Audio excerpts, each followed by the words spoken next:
kalungin pakai ajoy ane kalagaw zong akipa tenge kitchen thing ni lâu pi nei mu sa on ri o kalungin pakai ajoy ane kalagaw zong akipa tenge o pathen nei pe ka nu mei chun le zo sing sung ngai cheng da lan nang le na ho bung mi te anga ki pum khatinga ki tep na cheng hi mo so zo tin nang ma hung sa vin na he na ko hung ta ve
sung nei pat thế bo te hano ba la le tui kai hin so te hin ba la le tui kai hin so te hin chi ka tao na hon ai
sa pha no sung mi te ni chu tu na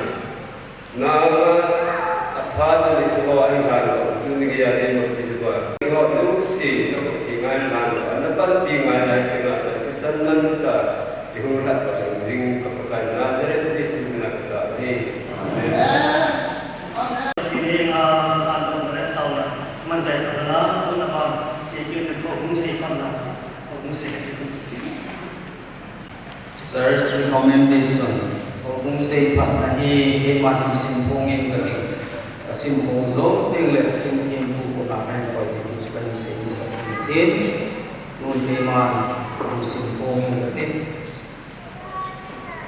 Motbung Baptist Church affiliated to the Thado Baptist Association India, registration number 125 of 1988, under Societies registration at 21 of 1860. Head office TBM Sunland, Manipur, account Motbung, Manipur 795107, Province Patna.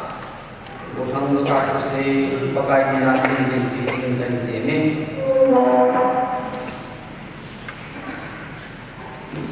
Boichong satu se hubungi pakai Yesus Kristus tak sempurna dosa ini. Ucapan hubung sama baptis member yang saya pakai sini ini. Amalan disintar ke or hatam sang di somni kunikua. Otan tengah sini ane dengarin. Hubungin ini mau nanti dimakan koi. Itu paling sehat lagi ini. Amahum koti, amin satu seri hubung, apamin pausa hubung, anumin nengkutin hubung, amin di tarik November sampai cukup sampai dapat. Atau itu di tarik sampai dapat Desember musang ini sampai. Anu saat pastor di Hawaii. Namun Motbung Baptist Church, Mr. Sakuse Hubungin dan keringat sini ada pakai Yesus Kristus ang kita hindi naman tinga Christian Missiono tayo Missiono ting kinemnatin tayo kung pathin buo na changpanhen the 8th December 2023 by Lambusan Hubung Pastor Motbung Baptist Church Pengurus Secretary Motbung Baptist Church. Amin kita. Amin.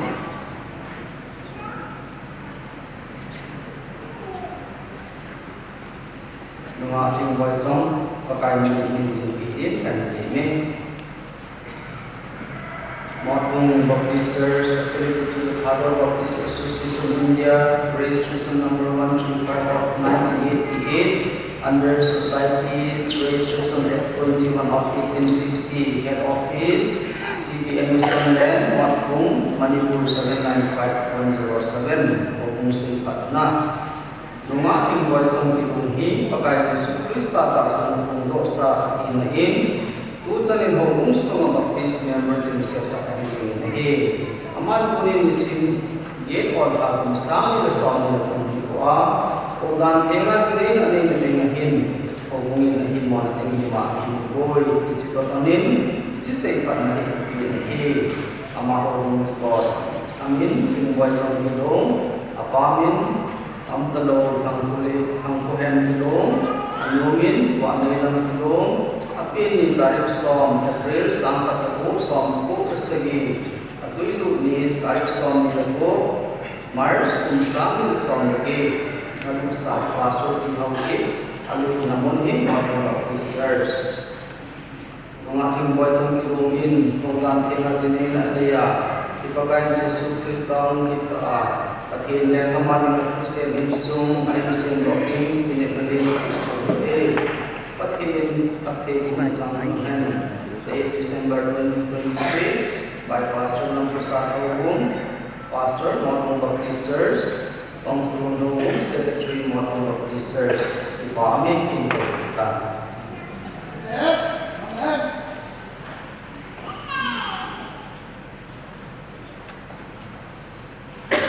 Hubung rekomendasi simdok eleksi jumpa kena pito kena apa cekil tim tuai mai sam singapar bau zau bài này chúng ta chạy lại cái điều nó cũng là ba in qua nó mà phải cái bài này để làm gì và trên phát sinh nhiều cái tạo hồ kim hoa là cái gì apa sah pakai anak kan ini pakai jangan ada pakai korma kepada tu kasih ini macam tu kasih malu nak ini trong cakap kasih momen kami akan ini dunia hilayah tu kecapan bola kuat kagak dia lagi dia tidak sungai dingin katibayan pakai ketemuan kapuin anak bol kaplo, kapuin anak bol lo, kapan anak bol lo, inak kabol lo, kacapan abol in, kain sunga, kapuin nang kapan yang teh kawa atu bol lo, jon se kayu se, fokus akan puin, pakai ni ngajar minang, uni kacapan jebol lo abol he, kaya kain jadi ngapain pakai mana, pakai ni ngajar nau, pakai ni ibu pinau. Hindi itu asam lem dah, macam anak agak pundohin, sini ngahin, macam agak pundomen, ngaya dah itu, kamu buat apa, kadang le, di pada yang sahul agak lain, sampai itu, macam ini sangat baik, macam anak ini pundohin, kaki pakai.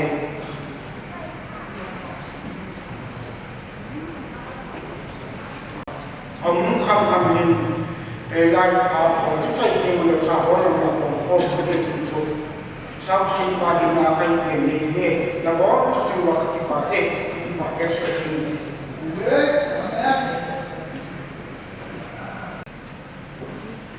ông meeting theo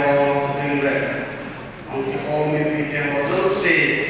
con cháu đến gì cả pa chỉ phải thế nên tôi đi bằng meeting của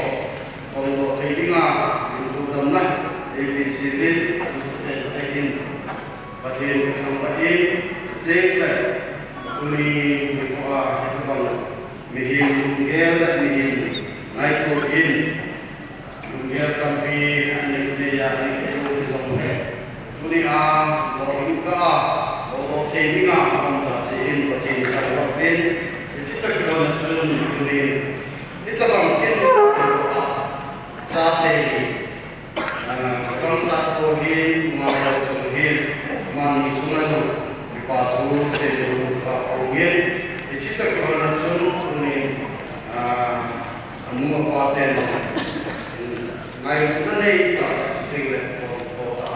cái chiếc cái đồ của tề là tình là của này này qua của tình là của tình là của này chứ không cái đó mà ta xây tin cũng sinh cả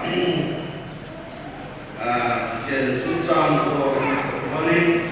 nên mà đi xây phát là trung tâm là này cũng bị hết chứ phải yên hay là hết đâu trong tâm trí điều của ta sẽ đi nên mà đi hin bunga kurang ngasong pata ekita tanda si mani siapa suruh si ekita tanda mahu orang di bawah ini jadi aje amani lamkaya orang mana aje dia juga sih orang ini sejentuh amani aku nari rumah kurang kok tak bosan siapa việc duy trì ta chính là kia là chính ta hay điều chú cần của tổ này chỉ chú các sẽ đến đăng ký xây cho đâu đến tôi xin cả cái là lúc chiều hồi tiên vài lần chào chú về đây chú này chú cũng sống được cô trang cũng nói chú ít thì chú ahin amani umni mini terlebih kita hidup kita hidup muzika itu biwa kita berin isi Bible sam kakak koyo nepen tak cukup isi apa paham dia muzika isi Bible sam hit aku pun lang event ada kita cuma kita tutor perisai Pharisee mo pakai suza tudo anale. Ichi aku pakai suza akon nanti tak detail tak asih itu jelai aku ichi Bible cari kan ini zikir tunin jangan tunalang juga beda kan jangan tunalang juga beda Train Pharisee ko enga on apotik na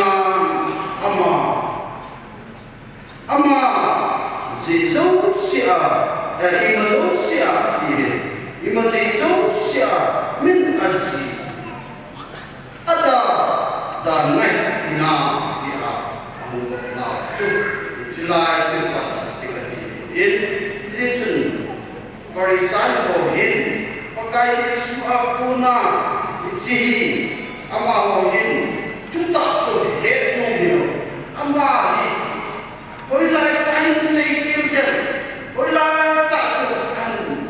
pungkil dan di akhir jangan pernah disuatu. Jika ada kemauan asuh kira nanti tak cukup awal. Jika ada tu boleh itu. Contoh kasih apa tidak kasih muncul beham dia. Itu Bible cakap jangan itu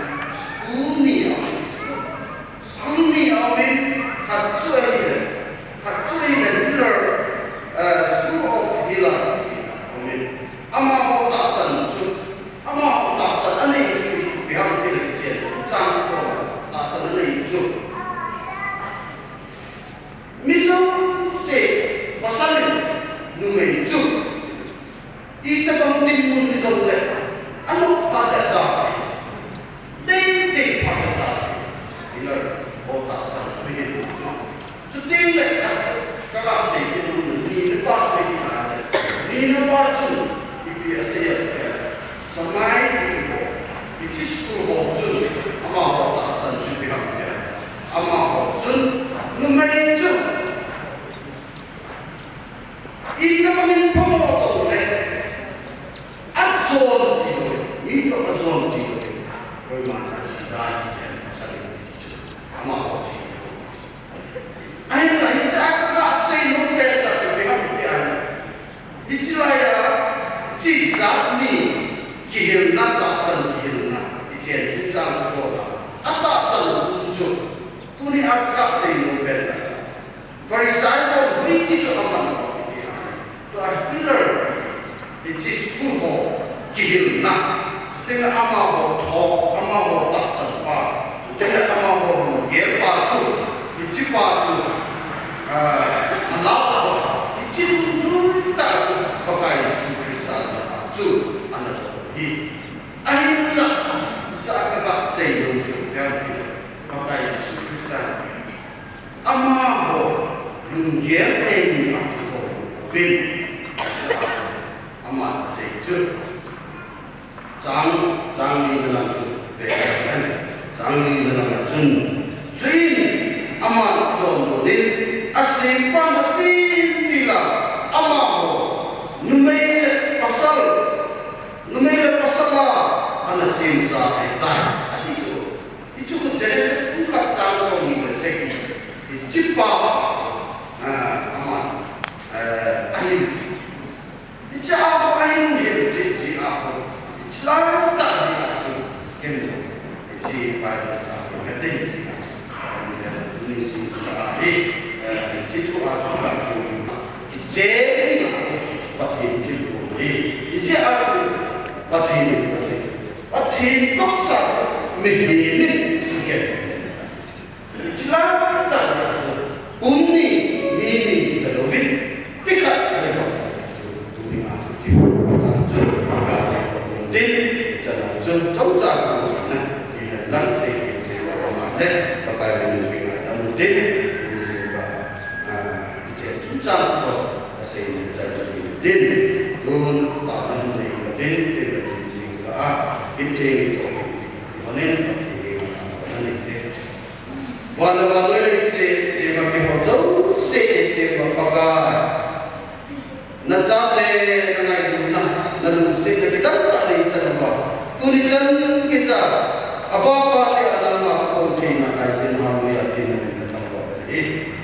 tunin pakai dicilai nahu kunting sunga nahu kunting tela aku na kando tela aku na jom pakai nang mamin pada hutan tinggal kecil info na tuni aja tehi pakai nama sunga pakai jangkok na kinho tong tehi na ahin kondo bonje amani sunga jom pakai amani salin nama perbuatan kebirin pakai kuni ahit cikin hojong pakai nihilum gelengai ko kokon anak hijau kuni arodi kapal hojong sir kacai kasih dan kau mungkin ngajar kamu kuni apakah pengajar disunat kuni amin sudah juga congcat trong tổ quả sĩ năng luôn in trình tập thực tế yung pagkakone luôn ang masapene mong ay tira mong mahigit ang isang mong timuanin lang ting mong kiyakakunin lang ting kunia yung bihong si yung tingin ang langpad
abana dunia subteni mulamain dunin angin zong patil hubungi bide heading nangi ka nakinai mana ichi tucengai tekna inde honen lang ichi tucengai kanu injujin dothang satko ichi hubungi bi Ichi hubungi Kiko masangahi kahetu sahi Keiman Nunga Boichong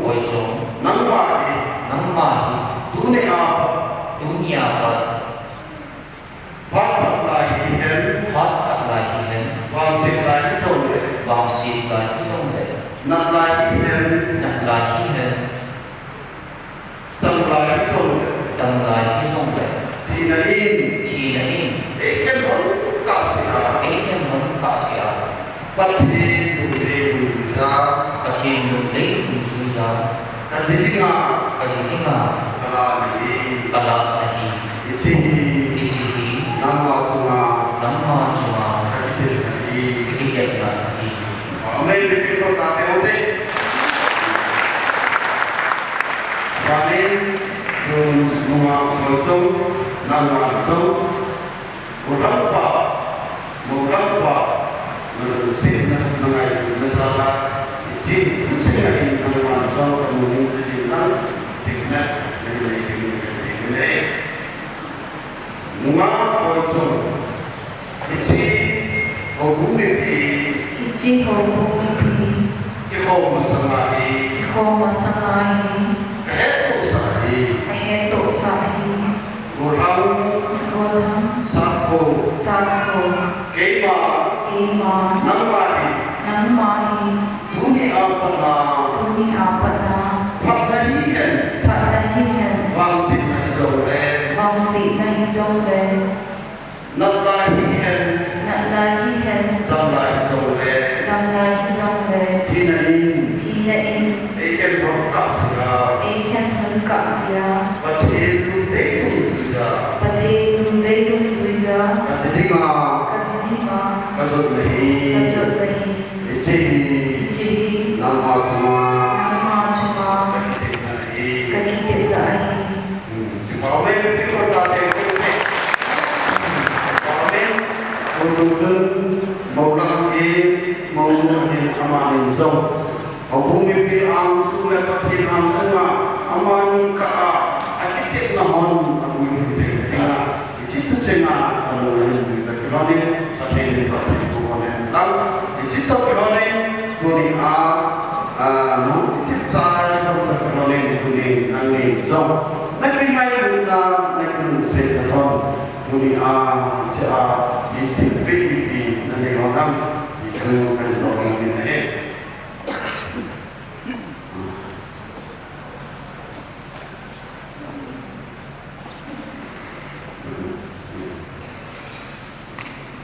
Kipamin amanin zong jadi jun ay kono kaya na akinay ng haunting na ilusig na haunting eksana iti sarapot jem amanin zong enjoy hamin iti enjoy hamin kay mamis iti project jatuh do jong jay singte masambaya hamin sarapot jem na siling ang kumang peke keteyo chuteyo tiling kitseyo keteyo ina atin keteyo ahina abis sede julai kecil senang jene kitseyo na pati le numai pasal Ohi, tamu ini ahi di bersama. Kalau saksi na injong, akan mungkin ahi isi konsepi membayar ahi isi balahi kuni aja ini dengan bersama membayar Ivitsa dunia iti bojebi among umlo ay babae amani ka akinay na omlo mong nila kinay na om jinte na tingin amani ka pati pati ko dan iti to kiwana jun dunia iti boje ikubi tingay ta siin akinay na pagkisa na ikubi tingay ta siin amasalan Tuhan betapa injong rumah Boichong mengu ujian bukti kekeluaran amansong cici-cicingin dan mengikuti partai keimanan ici selalu jadi dunia ikitip nale ikimai na junthelo ahi vetsana pakaina kapubi nahi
tutujun amani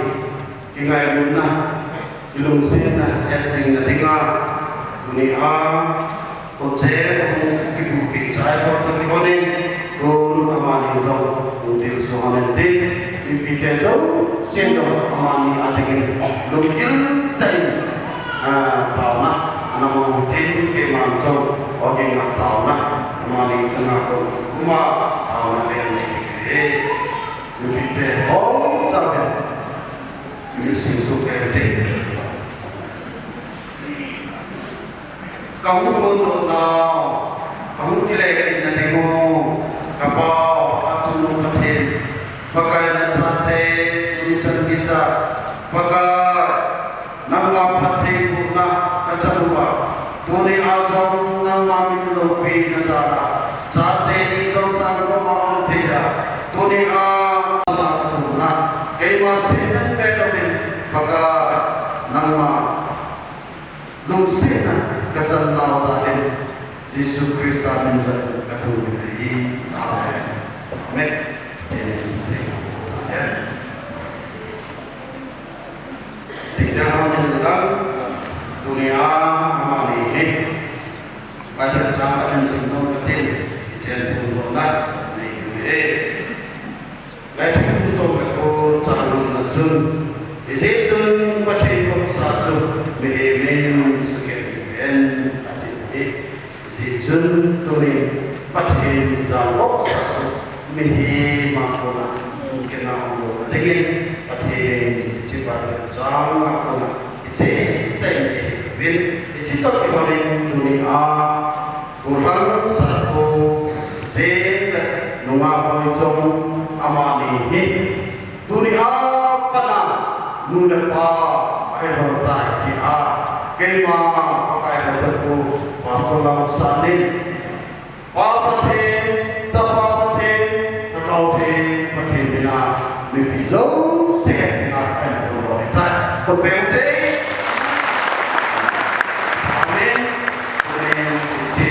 mani cuma jen pun lah ini udah ibanin keman mani cuma si nomor buku jam suami dari apa nak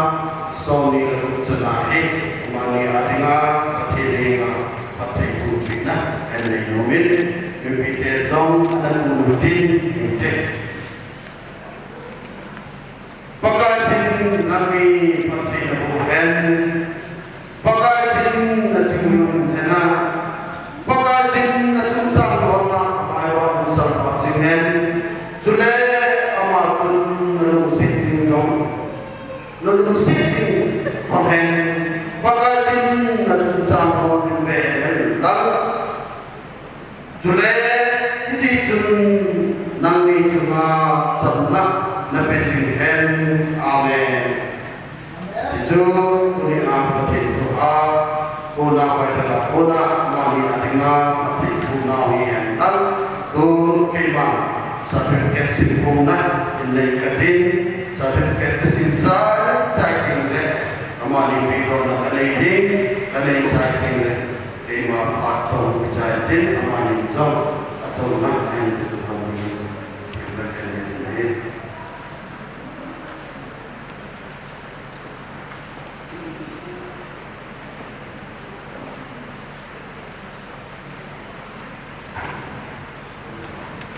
certificate sempurna naik tadi.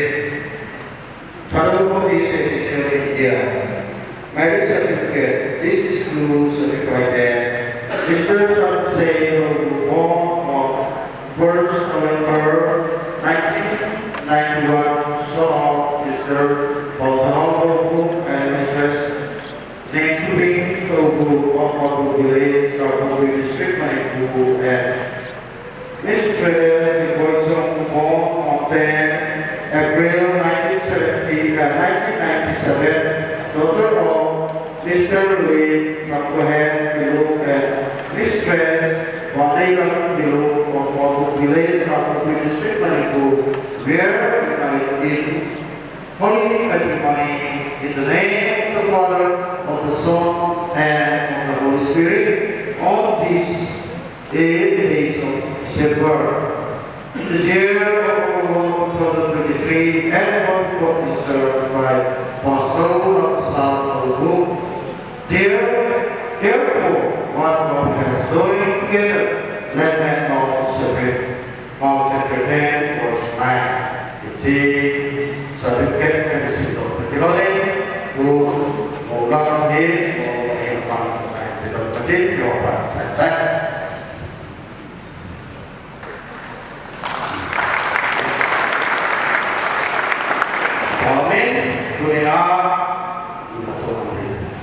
Dunia jangan lagi ini cuma cerita bina mungkin angkat pakai ini dengan itu. Tapi itu juga kalau tu sih pakai asal so asal pakai tak pakai. Tu paling kita tu ni pakai ni kita tahu nak kena buat ini. Ram lo si anjay to na apa lai chi ki du jin chi un kai ken ken de le ko ung suma lam kai ho ki ho de bi bai lam kai ho au so e ye sao sai pa cho ka tu khom ju e chu le ko nu le ko pa so ung sao so nei chal ai su mi ke do andu le apne jam so ung sao pa nei ki pa so ne sa e chal le un kai ken de le na thì mình chơi để có ít công có chung mà hết cho đó không là đồ bên này thì bị bó chỉ cái vậy cho ấy đó là vài cũng để thì là cho cái ba là thật lúc tại sao tôi còn chịu hết thì bao nhiêu những số như thế thì tìm là bao nhiêu về là cái mà không tìm cái đấy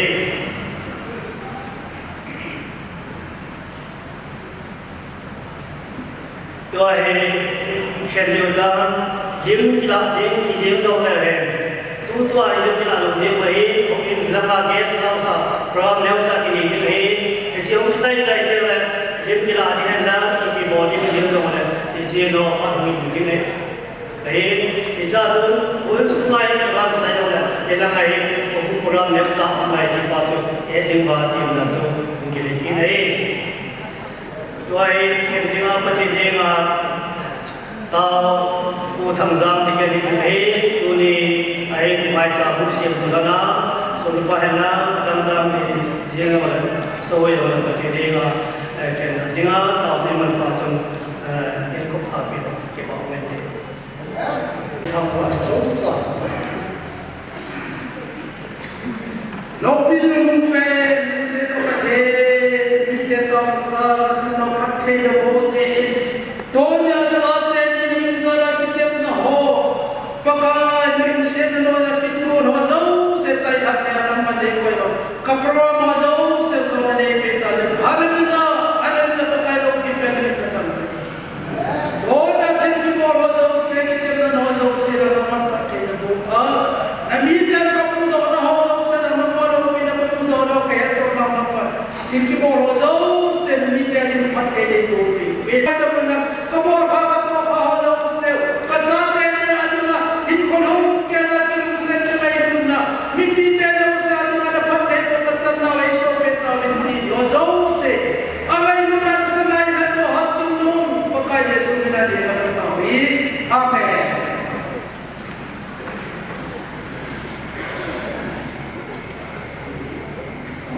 cô riêng là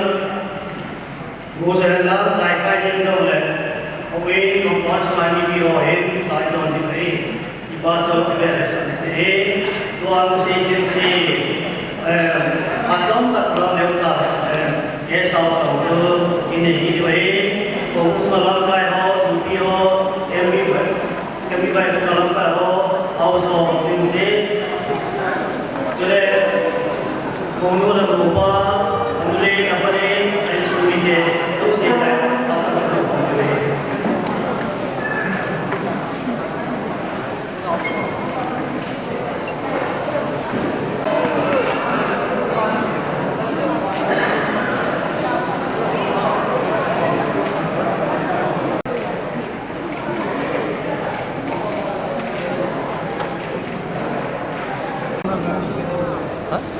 Congratulations.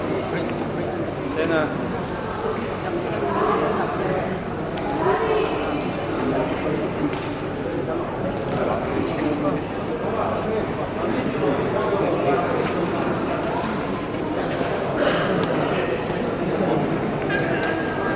San hat chung no thin thang wa we wow sat ku se da dan thenga ko wa ko no chung chen na le no chu we ko bu pi ne ki le le computer stem room chung assembly chung je ama chung ai ki pa na san ta ne hi no bu pi ama zal pa the ni thang wa win e hi chung thì dùng diện nan không dùng cạnh rồi tầm xe tan thì dùng thô tan a cái chỗ mà ban hồ trong tổng thời đại ở mùa qua trên lô kí đã hồ xây nào cái này tan trên là cái cũng là cái bộ mà cái chung năng như chung là đồng cái quả viên năng như giá trị phát triển các hàng hóa của những gì tiếng là hàng đông như quả dầu vàng nhau thành các cái xây tan sạt phơi ông em đi vay phá phần nó sẽ tạo ra cái hệ thế là coi sống giống kita memasukkan rasa tak nak thế các cái quả vì sẽ dễ một thế bấm tập ôn cái giống này tôi muốn là ngay thì phần là tí là một phần kỹ thì cái kinh nghiệm của bên cho riêng là các chân một vài sống năng lượng em đi vay phá space các cái làm cái là chúng có women department là thì vì tổ thế mà rồi là if you say thế mà if you board thế mà thì áp phần rasa tak là hình tổ đã thì thành kinh qua thì cái mình chọn nào thì mong thế sẽ nên mà như giàu giàu thì chúng ta không được hết thì chúng tham khảo những của mình thằng sung à để duy trì ta một bộ này không sẽ làm cái giống của các chị anh em cái tiền giống cái này về nhưng lại cái điều chú cũng không như cái bài phong là giống với sự vô sĩ thì mình giống cái gì sắp xếp rồi có sung mi hồ bún mi ấy bảo residency police dia ada malu, so kami ukat ini dia acu, tapi yang kan ini nung dia, dia sejak kat jangan ni kasih nung dia, kalau kat kan tu, ayo ini, tanpa mungkin. ba te living kuni sapa sa se to do ra ju se ta ya pa ra ti te pa ra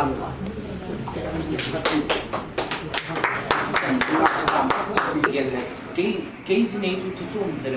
tiền anh đi apa asa gì cũng vậy không ta phải là gì thì karena kapan nyawa kapan setiap itu angin tinggal hima kapan ni kemudian hima kapan ni kemudian kakek jile ama bos ni dik abang zing kata ni ini pagi dia penting le ihan bos ni dia tu tu ama kaki pak ama cuy